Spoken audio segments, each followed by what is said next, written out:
నేను మనం మాట్లాడుతూ ఉన్నా, ఇప్పుడు ఈ ఫంక్షన్ లేదు, సినిమాలు లేవు, ఏం చేస్తారు చెప్పండి? ఉద్యోగాలు ఉపాధి కూడా కానీ టైం పడుద్ది. కనీసం సినిమాకి వెళ్ళి చొక్కా దించుకొని అరవకపోతే, బైకులు తీసుకొని అవి సైలెన్సర్ దాన్ని ఆ యాక్సిలేటర్ పెంచకపోతే ఆ ఎనర్జీ ఎటు వెళ్తుంది?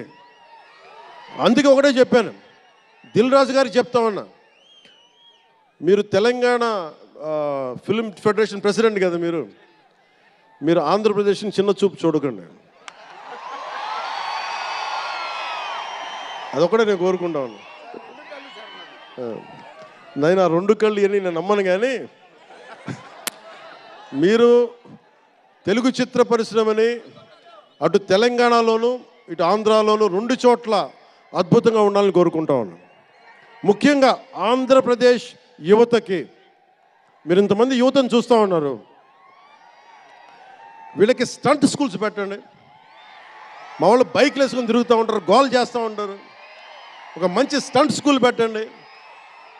గోదావరి జిల్లాలోనూ రాయలసీమలోనూ మా కడపలోనూ ఎక్కడో చోట ఒక 2-3 స్టంట్ స్కూల్స్ పెట్టండి.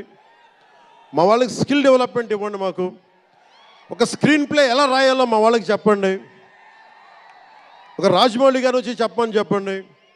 త్రివిక్రమ్ గారిని వచ్చి క్లాసులు తీసుకోమని చెప్పండి మా వాళ్ళకి. ఒక తమన్ లాంటి మనకి మ్యూజిక్ దర్శకులు కానీ